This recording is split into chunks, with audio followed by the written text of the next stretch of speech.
సుమన్ టీవీలో మీ business promotions కోసం ఈ కింది నెంబర్ను సంప్రదించగలరు.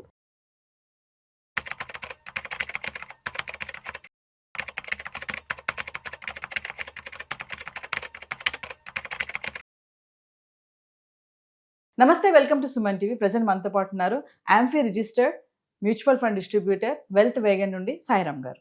నమస్తే అండి. నమస్తే మేడం. సాయిరామ్ గారు, ఇప్పుడు నా దగ్గర కొంత మనీ ఉంది. నేను ఇప్పుడు దాన్ని ఒక ఇల్లు కొనడానికి ఉపయోగించాలా, లేదు నాకు హై రిటర్న్స్ వచ్చే ఒక ఇన్వెస్ట్మెంట్లో పెట్టాలని అంటే నేను ఏ డిసిషన్ తీసుకోవాలని అంటే? ఇది ఒక డిబేటబుల్ టాపిక్ అండి. కొంతమంది ఇల్లు కొనడం బెటర్ అంటారు, కొంతమంది ఇన్వెస్ట్ చేయడం బెటర్ అంటారు. బట్ మెయిన్గా దీన్ని ఏంటంటే 2 టైప్స్గా విడకూడదు. ఫస్ట్, నువ్వు విషయంతో చూస్తున్నావు దీన్ని. ఇది ఫైనాన్షియల్గా ఆలోచిస్తున్నావా? ఫైనాన్షియల్గా ఉన్నప్పుడు నెంబర్స్ మాత్రం మనకి మెయిన్ అవుతాయి. సో ఫైనాన్షియల్గా చూస్తే ఇల్లు కొంటే నాకు ఎంత బెనిఫిట్, ఇన్వెస్ట్ చేస్తే నాకు ఎంత బెనిఫిట్, లేదా సెకండ్ ఎమోషనల్గా చూస్తున్నామా? సో ఇప్పుడు ఫస్ట్ ఫైనాన్షియల్గా చూస్తే కనుక మనకి నార్మల్గా హౌస్ అప్రిషియేషన్ ఎంత అవుతుంది? ఇప్పుడు నేను ఒక ₹1,00,00,000 ఉన్న ఇల్లులో నేను కొన్నాను. నాకు ఎంత రెంట్ సేవ్ అవుతుంది? మేబీ నేను 20,000 రెంట్ పే చేస్తున్నాను హౌస్కి. ఇప్పుడు నేను ఇల్లు కొంటే ఏమవుతుందంటే నాకు ఈ 20,000 కట్టాల్సిన అవసరం లేదు. నాకు ఓన్ హౌస్ కాబట్టి నా దగ్గర ఉన్న క్యాష్తో నేను కొనుక్కున్నాను. సో నాకు ఈ 20,000 రెంట్ మాత్రం సేవ్ అవుతుంది. బట్ ఫైనాన్షియల్గా ఫస్ట్ నేను చెప్పినట్టు ఈ ఫైనాన్షియల్ ఆస్పెక్ట్స్ మాత్రం డిస్కస్ చేస్తాను. సో ఇప్పుడు నేను ₹1,00,00,000 ఇల్లు కొనకుండా బ్యాంక్లో పెట్టాను. 6% ఇంట్రెస్ట్ స్టేట్ బ్యాంక్ ఇస్తుంది, 6.3 కూడా ఇస్తుంది. 6 తీసుకుంటే ఇయర్కి నాకు 6 లక్షలు వస్తాయి.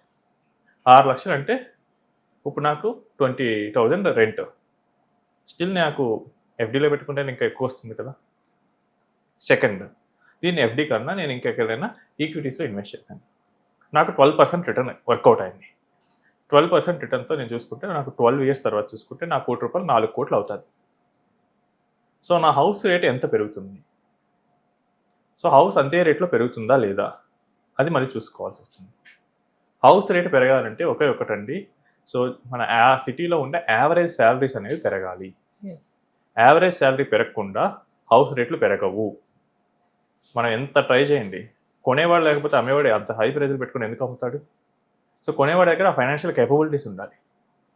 కోవిడ్ ముందుకి కోవిడ్ తర్వాతకి ఏంటంటే మనకి శాలరీస్ బాగానే పెరిగాయి. 2014 నుంచి 2024కి తీసుకోండి. యావరేజ్ ఐటీ ఎంప్లాయ్ యొక్క ఇన్కమ్ ఎంత ఉంది, ఫార్మా ఎంప్లాయ్ యొక్క ఇన్కమ్ ఎంత ఉంది? సో మనకి సిటీలో యావరేజ్ ఇన్కమ్ ఎలా పెరిగింది ఆ మిడిల్ క్లాస్లో? దానివల్ల మనకి హౌస్ ప్రైజెస్ పెరిగాయి. నెక్స్ట్ ఇప్పుడు కూడా అదే ట్రెండ్ ఉందా లేదా అది మనం చెక్ చేసుకోవాల్సి వస్తుంది. ఒకవేళ ట్రెండ్ ఉంటే కనుక పెరుగుతుంది, ట్రెండ్ లేకపోతే కనుక అంత పేస్ మీద పెరగదు. మనం హైదరాబాద్ కన్నా మనం పూణే కానీ, ముంబై కానీ, బెంగళూరు లాంటి సిటీస్ కనుక చూస్తే కనుక అక్కడ అంత రేటు మీద ఇన్కమ్స్ పెరగట్లేదు. సైమల్టేనియస్ అదే ఆ ఏరియాస్లో హౌసెస్ రేట్స్ కూడా అంతగా పెరగట్లేదు. సో పీక్ వచ్చేసాయి. ఈవెన్ అదంతా ఎందుకంటే మనం ఇప్పుడు హైదరాబాద్లో చూసుకుందాం, నానక్రామగూడ వర్సెస్ జూబ్లీ హిల్స్. సో జూబ్లీ హిల్స్లో ఎంత గ్రోత్ ఉంది అండ్ ఫైనాన్షియల్ డిస్ట్రిక్ట్లో ఎంత గ్రోత్ ఉంది, సో మనకు అర్థమవుతుంది. సో గ్రోత్ అనేది ఆ ఏరియాలో ఉన్న ఇన్కమ్ మీద డిపెండ్ అయి ఉంటుంది. సో ఇప్పుడు నాకు హౌస్ జనరల్గా మనకి ఏంటంటే హౌసెస్ ఆర్ రియల్ ఎస్టేట్లో ఉండేవి ఏంటంటే 10% అప్రిషియేట్ అవుతూ ఉంటాయి. సో ఇప్పుడు 10% అప్రిషియేట్ అయితే నాకు ఈక్విటీస్లో 12% వస్తుంది. సో 2% నాకు బెనిఫిట్. సో ఇదేంటంటే ఫైనాన్షియల్. ఇప్పుడు మనం లాజికల్గా చూద్దాం, ఎమోషనల్గా చూసుకుంటే ఇల్లు కొనడం అనేది ఒక గోల్. ఇది ఒక్కటే గోల్ ఉంటుందా? ఇల్లు కొనటం ఒక గోల్, రిటైర్మెంట్ పీస్ఫుల్గా మెయింటైన్ చేయడం ఒక గోల్, కిడ్స్కి హయ్యర్ ఎడ్యుకేషన్ ఒక గోల్, వాళ్ళ మ్యారేజెస్ ఒక గోల్, ఇలా మల్టిపుల్ గోల్స్ ఉంటాయి. ఈ మల్టిపుల్ గోల్స్లో ఏది ప్రయారిటీ? కొంతమందికి ఇల్లు ప్రయారిటీ ఉండొచ్చు, కొంతమందికి లేదు ఇల్లు కాదు నాకు రిటైర్మెంట్ ప్రయారిటీ, కొంతమందికి ఈ రెండు కాదు kids education is priority. So మీ ప్రయారిటీని ఫస్ట్ పెట్టుకోండి. ఇప్పుడు మీకు కిడ్స్ ఎడ్యుకేషన్ ప్రయారిటీ ఉంది. సో మీ దగ్గర ₹1,00,00,000 ఉన్నాయి. కిడ్స్ జస్ట్ వాళ్ళు first class or second class చదువుతున్నారు. ఈ ఎడ్యుకేషన్ ఇన్ఫ్లేషన్ ఎంత పెరుగుతుంది? సో ఎడ్యుకేషన్ ఇన్ఫ్లేషన్ మనకి ఒకప్పుడు చూసుకుంటే కనుక 10 years or 15 years back, even 10 years back చూసుకుంటే కనుక చాలా టైంలో ఈ బీటెక్కి 20 lakhs అలా అయ్యేది. ఇప్పుడు చూసుకుంటే కనుక ఈజీగా 50-60 lakhs అవుతుంది పెద్ద కాలేజెస్. ఇలానే ట్రెండ్ కంటిన్యూ అయితే నెక్స్ట్ 12-13 ఇయర్స్లో ఆటోమేటిక్గా అది 1.5 crore వరకు వెళ్తుంది. సో ఈ 1.5 crore నాకు ఆ టైంకి నేను ఏదైనా చేయగలనా? నాకు ఏదైనా ఆల్టర్నేట్ ప్లాన్ ఉందా? లేదు. Then I should invest my majority of corpus ఇప్పుడున్న 1 crore నేను కిడ్స్ ఎడ్యుకేషన్ కోసం ఇన్వెస్ట్ చేయాలి. ఎస్. అలా చేయకపోతే ఆ టైంలో నేను కాలేజ్ వాళ్ళకి సీట్ వచ్చినా కానీ క్యాష్ క్యాష్ కట్టలేదు, కట్టలేదు. మనీ కట్టకపోతే ఇవ్వరు. దీస్ డేస్ ఎడ్యుకేషన్ కూడా కమర్షియలైజ్ అయిపోయింది. ఎస్. సో ఇప్పుడు గోల్ వైజ్గా మనం ప్రయారిటీ తీసుకొని వెళ్ళాలి.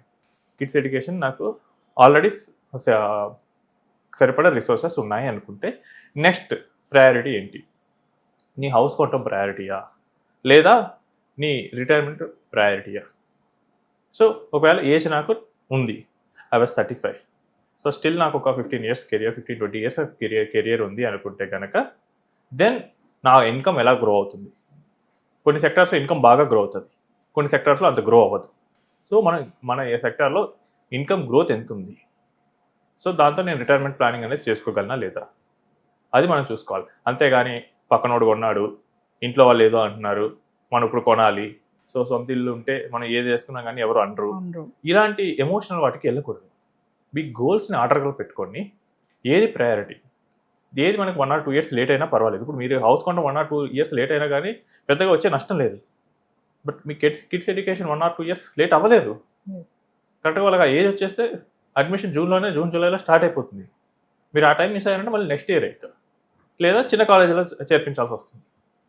సో చిన్న కాలేజీలో చేర్పిస్తే వాళ్ళ ఫ్యూచర్ మొత్తం చేంజ్ అవ్వచ్చు. ఇప్పుడు పెద్ద కాలేజీలో సో ఒక ఐఏఎం లాంటి కాలేజీలో వెళ్తే యావరేజ్ ప్యాకేజ్ 30 lakhs ఉంటుంది టాప్ కాలేజెస్. దాని బదులు నేను హైదరాబాద్లో ఉన్న ఒక చిన్న ఎంబీఏ కాలేజీలో చేర్పిస్తాను, 3 lakhs బయటకు వస్తాడు. కొంతమంది చెప్తారు టాలెంట్ ఉన్నవాడికి ఎక్కడైనా ఒకటే, బట్ ఆపర్చునిటీస్ ఎక్కడ పడితే అక్కడ రావండి. సో నీకు ఐఏఎంలో వచ్చే కంపెనీస్ ఏంటి వర్సెస్ నీకు నార్మల్ కాలేజీలో వచ్చే కంపెనీస్ ఏంటి? సో మీకు ఇది రియల్ కేసే చెప్తాను madam. So one of my client IIM కల్కటాలో 30 lakhs package, Boston consultancy group వచ్చింది, world's top most consulting group. So అతనికి 3 years బ్యాక్ ఇంజనీరింగ్ చేశాడు, almost 5 lakhs package. So same person, పెద్ద చేంజెస్ ఏమీ లేవు, కానీ ఏంటి ఆపర్చునిటీస్. ఇంజనీరింగ్ కాలేజీలో ఆ కంపెనీ రాలేదు, ఇప్పుడు ఇక్కడ పెద్ద కాలేజీలో వచ్చింది, సో దానికి పే చేయాలి. సో ఇప్పుడు ఐఏఎమ్స్లో ఇట్ విల్ టేక్ 20 years, ఐఏఎమ్స్లో it will take 20 lakhs, 25 lakhs కూడా అవుతుంది. దానికి నేను పే చేశాను కాబట్టి నాకు ఇప్పుడు అంత ప్యాకేజ్ వచ్చింది. సో అక్కడ ఆపర్చునిటీస్ ఆ లెవెల్లో ఉంటాయి. నాకు స్కిల్ ఉంది వస్తుంది అంటే మేబీ అన్నిసార్లు రాకపోవచ్చు, ఆపర్చునిటీస్ ఉన్న దగ్గరికి మనం వెళ్ళాలి. సో మీకు ఏది ప్రయారిటీ దాన్ని బేస్ చేసుకొని మనం తీసుకోవాలి. అండ్ కొంతమంది ఏం చేస్తారంటే ఆల్రెడీ ఒక హౌస్ ఉంటుంది, మనీ ఉన్నప్పుడు రెండో హౌస్ కొందాం ఆ రెంటల్ పర్పస్. ఇక్కడ ఎమోషన్ తీసుకోవద్దు, ఇక్కడ ప్యూర్లీ మీరు మ్యాథే చూస్తున్నారు. మీకు రెంట్ అంటే కనుక డబ్బులు వస్తాయి, ఒక ప్యాసివ్ ఇన్కమ్ కింద వస్తుంది. అప్పుడు అది ఎంత, వాట్ ఈస్ ద ఈల్డ్, దాని బదులు నేను ఇంకెంతకన్నా బెటర్ ఏదైనా చేయగలనా. సో ఇవన్నీ చూసుకుంటూ ఉండాలి. సో సింపుల్గా ఏంటంటే ఈ క్వశ్చన్కి ఆన్సర్ మీరు ఏ విధంగా చూస్తున్నారు. If you are looking financially then simple answer is invest చేస్తే ఎక్కువ రిటర్న్ వస్తుంది. ఎమోషనల్గా చూస్తే కనుక హౌసే ఒక్కటి రాదండి. మీకు హౌస్ కన్నా కొంతమందికి వేరే ప్రయారిటీస్ ఉండొచ్చు. మీ ప్రయారిటీ ఏంటి? హౌసే ప్రయారిటీ అంటే హౌస్ కొనాల్సి వస్తుంది. నాకు కిడ్స్ ఎడ్యుకేషన్ ప్రయారిటీ, బట్ నాకు దానికి వేరే ప్లాన్ ఏర్పాటు చేసుకున్నాను. దీనికి ఒక ల్యాండ్ ఉంది, దీన్ని వాళ్ళు 10th classకి వచ్చేసరికి నేను అమ్మేస్తాను, then it is fine. So మన గోల్స్ని ఏ విధంగా ప్రయారిటైజ్ చేసుకొని దానికి మనకున్న సేవింగ్స్ని ఎలా క్రియేట్ చేస్తున్నాం దాన్ని బట్టి ఉంటుంది. అంతేగాని బ్లైండ్గా హౌసే కరెక్ట్, బ్లైండ్గా ఇన్వెస్ట్మెంటే కరెక్ట్ అంటే ఏది ఉండదు. ఎందుకంటే నేను చూశాను జెరోదా కో-ఫౌండర్స్, ఆయన అసలు ఇల్లు కొనటం వేస్ట్ అని చెప్పాడు. 1 day ఆయన పెద్ద ఇల్లు కొనుక్కున్నారు. సో ఆయన ఏంటంటే దీనికి ఎన్నాళ్ళు ఉన్నా కానీ ఇల్లు అనేది డిప్రిషియేట్ అవుతుంది అనే థాట్లో ఉన్నాడు. బట్ 1 day ఏమైందంటే వాళ్ళ ఓనర్స్ మీరు ఖాళీ చేయాలి అనేసరికి ఒక ఎన్నాళ్ళు అని చెప్పి అద్దెల్లో ఉంటాం. ఆయనకు అప్పుడు ప్రయారిటీస్ మారిపోయాయి. సో మనం ఉండే పొజిషన్, మనకు ఉండే ప్రయారిటీస్ బట్టి మనం హౌస్ వైపు వెళ్ళాలా లేకపోతే వేరే వాటిలో ఇన్వెస్ట్ చేయాలనేది ఉంటుంది. సో ఫైనాన్షియల్గా చూసుకున్నప్పుడు ఒక ఆన్సర్ వస్తుంది, ఎమోషనల్గా చూసుకున్నప్పుడు ఒక ఆన్సర్ వస్తుంది, అండ్ ఎమోషనల్గా చూసుకున్నప్పుడు గోల్స్ ప్రయారిటీస్ బట్టి మారుతూ ఉంటాయి. సో మనకేంటంటే అంబానీ లాగా 100 కోట్లు ఉంటే కనుక నేను అన్నీ చేసేయగలను, నేను ఇల్లు కొనుక్కోగలను, నేను రిటైర్మెంట్ అన్నీ చేయొచ్చు. బట్ అన్నీ ఉండవు కాబట్టి మనకి కామన్ మ్యాన్కి ఏంటంటే వీళ్ళలో ఏది ప్రయారిటీ, రిసోర్సెస్ లిమిటెడ్గా ఉంటాయి కాబట్టి వాళ్ళకి సేవింగ్స్ అనేది లిమిటెడ్గా ఉంటాయి కాబట్టి ఏది ప్రయారిటీ ఆ ప్రయారిటీ ఫస్ట్ అచీవ్ చేయాలి. అండ్ ఫ్యూచర్లో లీస్ట్ ప్రయారిటీ నెక్స్ట్ ప్లాన్ చేసుకుంటూ ఉంటే కనుక సరిపోతుంది. రైట్.